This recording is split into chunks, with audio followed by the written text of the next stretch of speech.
Say.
qorshaha tigsiga ciidanka xoogga dalka Soomaaliyeed oo og tahay hadda xaaladda situation ka jira dalka inay abuurtay inuu ciidanku gobol noqdo gobol walba ciidankiisa uu ciidanka deegaankaas uu ku meeraysan yahay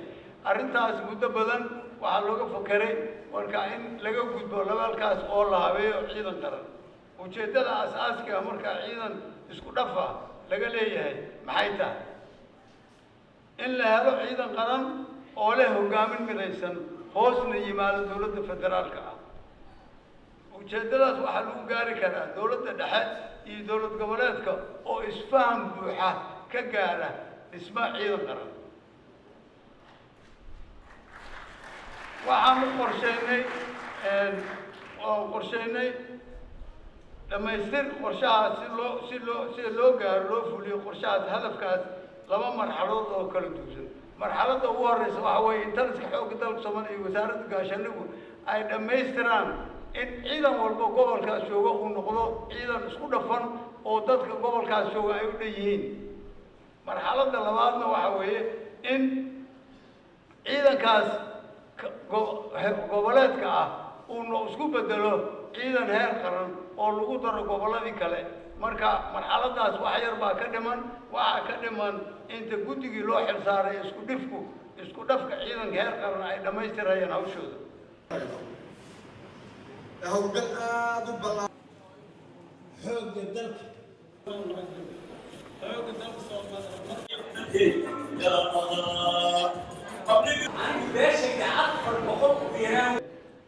adduunyada oo dhanna waxyaabaha la isku raacsan yahay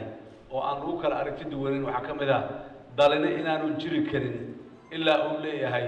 ciidan suga xorriyadiisa iyo amnigiisa iyo maxaan ku yidhaha deganaanshihiisa intaba halkan taliska ciidanka xoogga dalka Soomaaliyeed wuxuu soo maray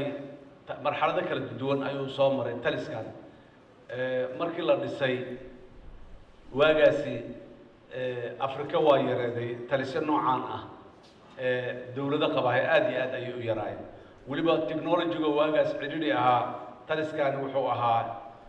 talis technology aad iyo aad u sarreeyo ciidamada xoogga dalka Soomaaliyeed meel kastoo joogaan qaybahooda iyo madaxdooda iyo maxaan ku yiraahdaa taliska isku xirnaantiisa technology-ga la isticmaalayo berigaasi ma jirin dalal badan oo Afrikaan oo runtii oo isticmaali jiray technology-gaas ama beriga haystay